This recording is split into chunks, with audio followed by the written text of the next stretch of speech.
Hello and welcome to the Russian Empire History Podcast, the history of all the peoples of the Russian Empire. I'm your host, JP Bristow, and this is Season 1, The Forest, the Steppe and the Birth of the Russian Empire, Episode 103, Baptizing Lithuania. We heard in the last episode that there's been much argument over the meaning of the Greva Treaty. The act itself is very short, covering only those few conditions we mentioned last time.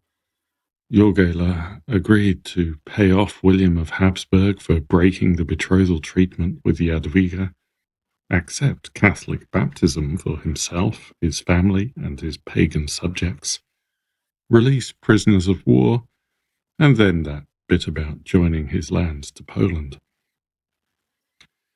The details of what this would mean in practice had to be worked out as they went along. As we get into this, we have to note once again that there have been historiographical issues concerning this period in history. Polish historians have also traditionally treated the Lithuanians as barbarians ungrateful for Poland's civilizing influence.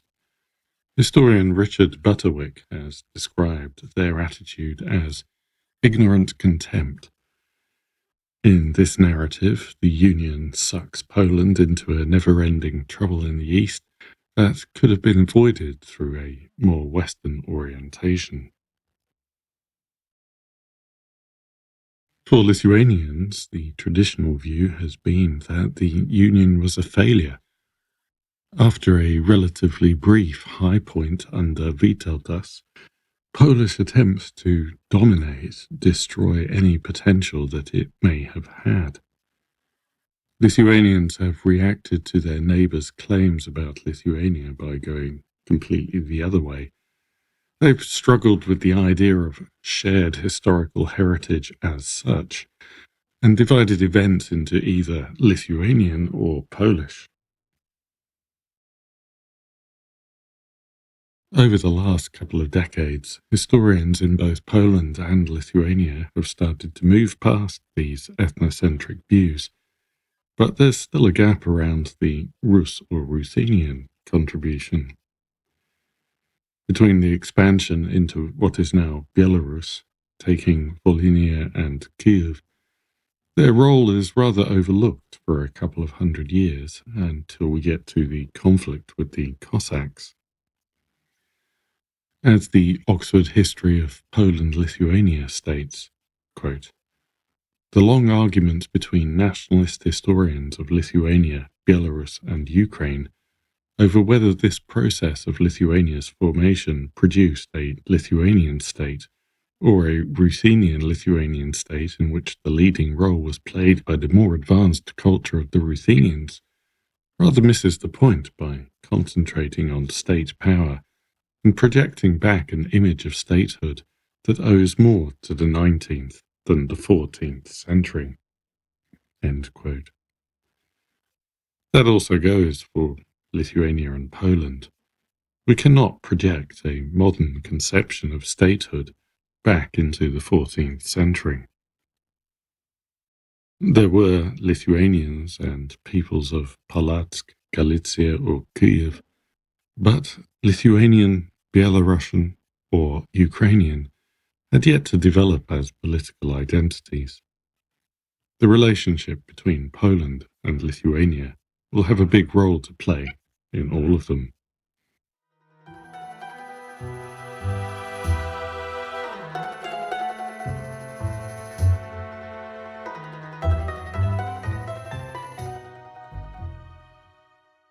According to the Oxford History of Poland-Lithuania, Greva was not even an act of union, rather a prenuptial agreement in which Jogaila and his closest male pagan relations gave undertakings as to what would happen should Jogaila's marriage to Jadwiga take place. The Polish community of the realm subsequently confirmed that they would accept Jogaila as king if he converted and married Jadwiga. These were the most important conditions of the agreement, and they were fulfilled promptly. Jogaila, those of his brothers who were not already Orthodox, and Vytautas were baptized. Work to Christianize the wider population was launched, and, as we've heard, Jogaila and Jadwiga were married and acclaimed as joint rulers. As for the other conditions, William refused his compensation, which made that irrelevant, and the promise to join Lithuania to Poland remained a promise. No act incorporating the territories was ever issued, although one Polish historian has argued that it was, and we've just lost it.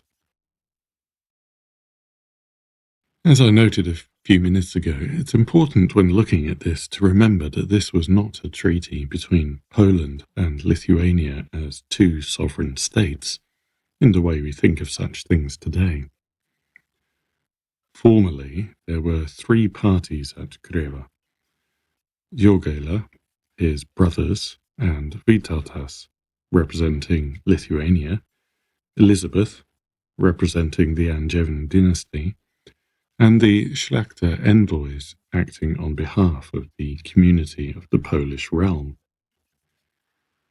This is quite different to how most unions came about, which was by simple inheritance. For English-speaking listeners, the most familiar example will of course be the personal union of England and Scotland in 1603, when James VI of Scotland was accepted as the rightful heir, and James I of England, and simply crossed the border to claim his throne. In an age of high mortality, lines died out, and this kind of union happened quite a few times.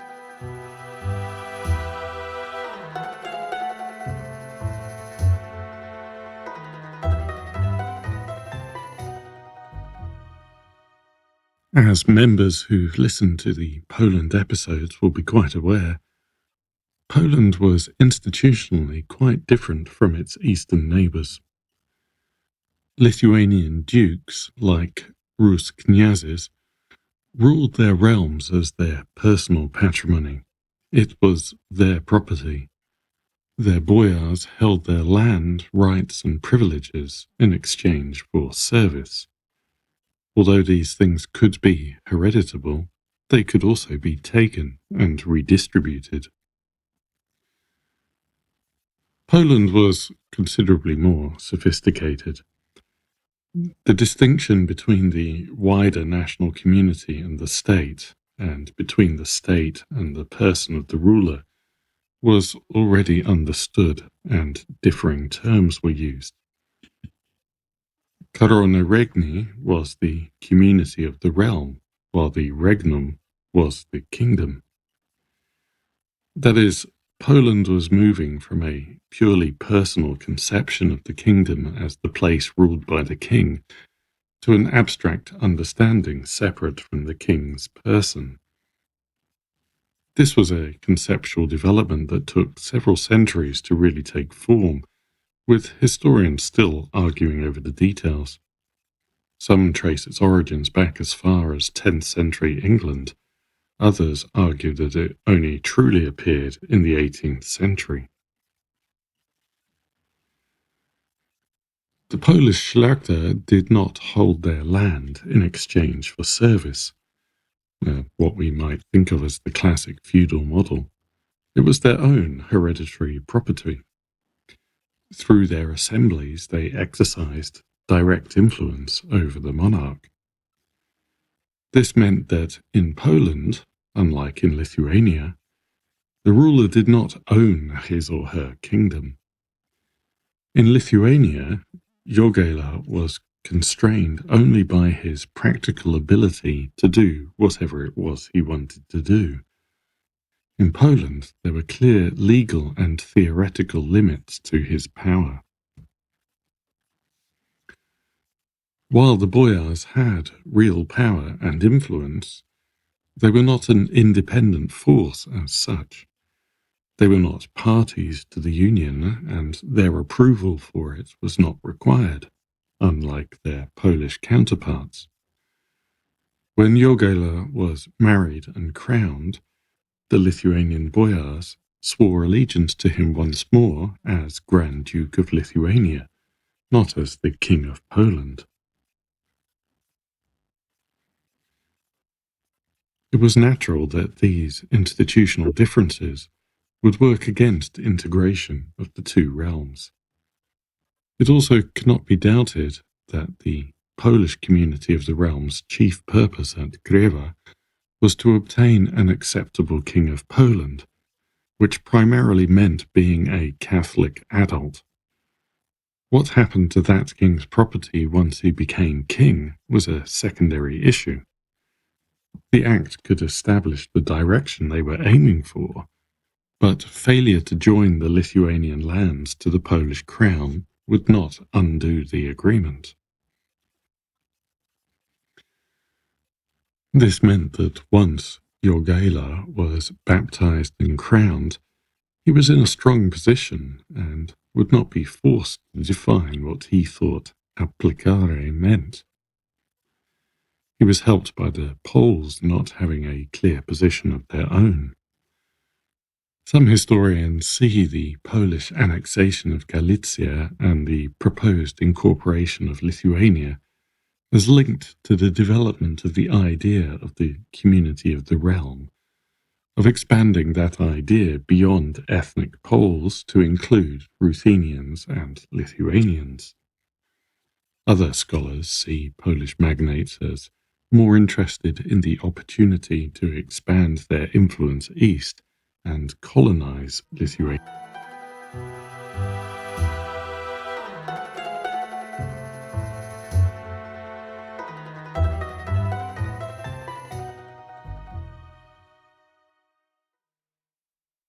If the Poles wanted an adult king who could actually act as their ruler, Jogaila wanted the resources to strengthen centralized rule and to defeat the order. Just as the Kreva Agreement did not define the terms of Lithuania joining Poland, it did not define the terms of Poland helping Jogaila with his Lithuanian problems. But once again, this was something that becoming Catholic helped more than Lithuania joining Poland would. One resource he acquired was an unintended benefit. When those concessions to the Szlachta had been made to secure their agreement to the succession plans of first Casimir and then Louis, their tax obligations had been set at 2 groszy per hide. This had been presented as a win for the nobility, since the purpose was to eliminate the king's ability to demand payment of any amount that took his fancy whenever he needed it. But it actually established a principle that other nations took a long time to work out. It was a permanent tax, not one raised to meet specific expenses as they arose.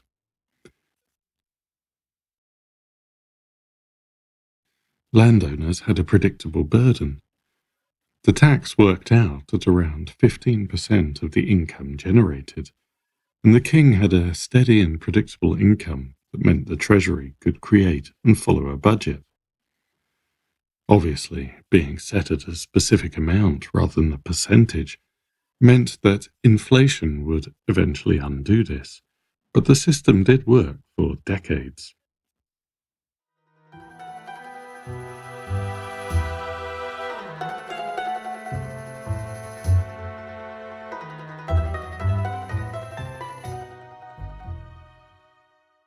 Integrating Lithuania would also require addressing what Lithuania was. For contemporary Lithuanians, the duchies of Vilnius and Trakai were referred to as Lithuania proper, while Black Ruthenia, Grodno, Novohrudak, and east as far as Minsk, modern Belarus, were regarded by both the Lithuanians and their neighbours in Poland and Moscow as core territories of the Grand Duchy. This shows we should avoid thinking of a clear divide between ethnically Lithuanian and Ruthenian territories. Within that core area, there were culturally and linguistically Lithuanian regions, regions that were Ruthenian and Orthodox, and regions that were mixed. The other territories, the Baltic Samogitia, which later Lithuanians sometimes tried to claim as core territory, but which contemporaries did not, Ruthenian Polesia, Polotsk, Smolensk, Volhynia, Kiev, Chernihiv-Siversky, were called the other lordships by contemporaries. Historians, particularly Lithuanian scholars, have sometimes described it as a federation, but that's not really correct. A federation would have a treaty among the territories establishing what their relationship was. What it was an agglomerate ruled by the Gediminid family. Jogaila listed his titles as overlord of these territories separately, but the relationship was more like the Rurikids or the Vladimirovichi of Rus. Not surprising, given it was the result of combining Lithuanian tribal traditions with Rus governing traditions. The Lithuanian knyazes were not vassals of the Grand Duke, and there was no unitary state. The knyazes were mostly left to their own affairs, but acknowledged the Grand Duke as their senior, and the Grand Duke considered their realms part of his patrimony. Theoretically, all the land belonged to the Grand Duke, and land holdings were granted in exchange for military service. However, although our sources are very limited, there is some indication that allodial land holdings, that is, land that was owned outright by the possessor, not held by grant from the ruler, were starting to appear. These land holdings were collective, not individual. Land could only be disposed of with the agreement of brothers, uncles, and cousins. As you might imagine, this outright ownership mainly applied to the elite, while in the majority of the Lithuanian nobility, the boyars remained dependent, holding land in exchange for their military service. Meanwhile, in Poland, the Szlachta owned their land outright. Although it might seem like some limitation of his theoretical rights, it's probably not too strange to see Jogaila attempting to introduce aspects of the more sophisticated Polish political system into his Lithuanian realm, even without any incorporation of the territories.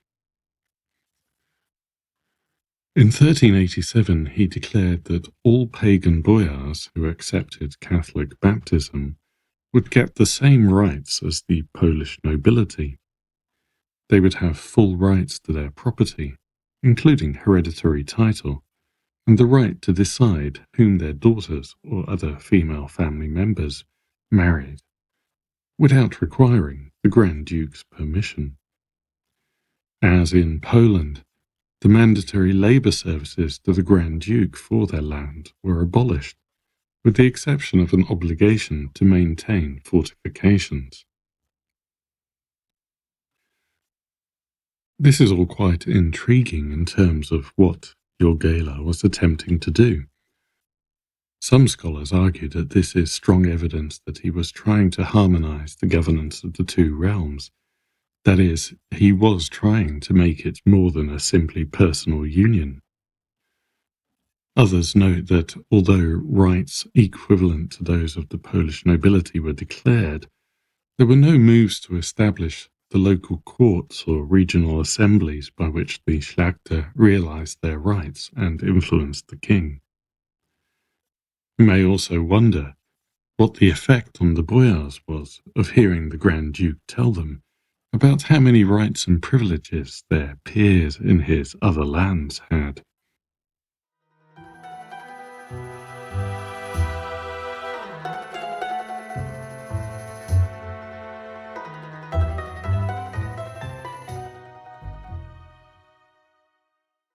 The change in the political system would be slow and is quite difficult for us to assess, as our main source remains the Order's chronicles, and that is, the records of their enemies. Polish scholars used to advocate a rather self-congratulatory narrative in which the introduction of Polish rights into despotic and patrimonial Lithuania caused a revolutionary transformation, but this viewpoint has largely been abandoned. The Lithuanian nobility had developed out of the tribal military class, and in conditions where Lithuania had been involved in constant warfare to defend itself from the Order's crusade on one side, and both defensive and expansionary wars in every other direction. So it had remained a strictly military elite. It did not have the commercial interests of the Ruthenian boyars, who had been heavily involved in trade since the earliest days of Rus. And Lithuania did not have the rich agriculture of Poland that allowed the Szlachta to live off rents. The Lithuanian boyar class also remained open. A man could earn his way in by impressing his lord in battle. And collective family ownership meant that even when boyars were granted an estate, the members of the family might only get a small village each, with limited land to work. The land would be worked by the families and slaves that they captured during raids. The boyars as a class, therefore, did not have the resources and power to challenge royal authority and demand concessions, as the Polish Szlachta had done, and this would not change in the short term. Instead, as we have already seen around the last two succession struggles, any challenge to the Grand Duke came from other members of the dynasty, people with the standing to assert their own claims to rule rather than from below, as we saw happen with Jogaila and Kęstutis. With the grant of rights to ease the acceptance of baptism among the boyars, Jogaila moved on to the rest of his people. He called an assembly of the citizens in Vilnius, where the Polish clergy he had brought with him preached.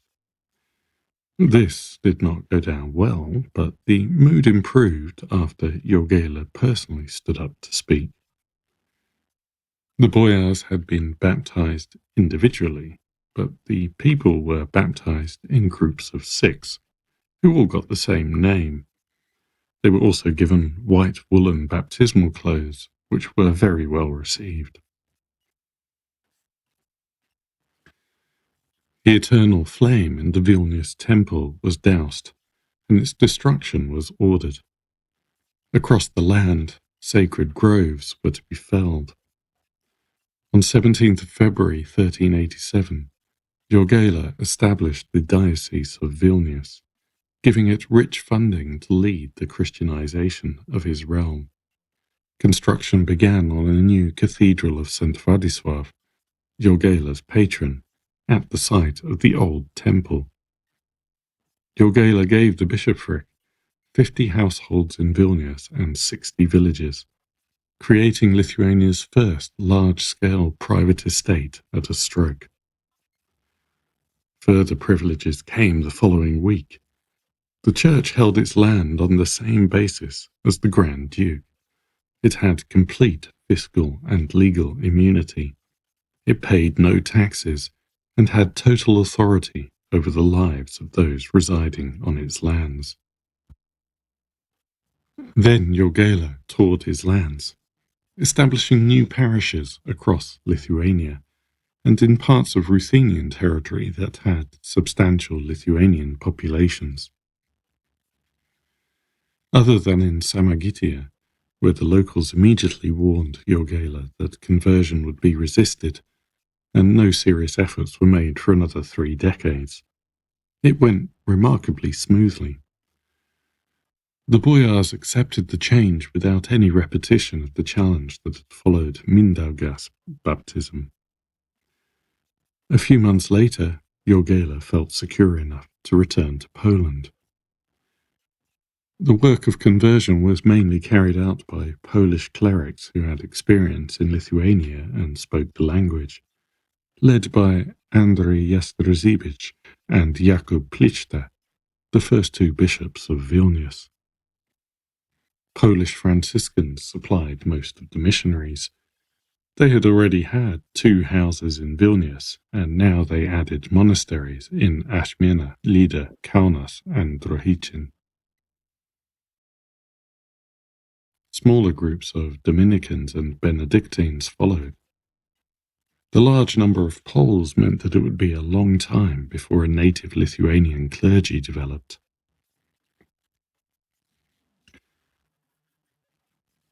Jogaila's success owed much to the different circumstances compared to those that had existed during Mindaugas' time. By his time, Christianity was already familiar. In many ways, it was a part of everyday life in Lithuania, not an alien implant from people regarded as enemies. In practical terms, the Polish religious orders were at a far higher level of organization and intellectual achievement than they had been in Mindaugas' day, which provided the resources and structures for rapid deployment. But the choice of Catholicism also introduced a new divide into a society that had previously been characterized by religious tolerance.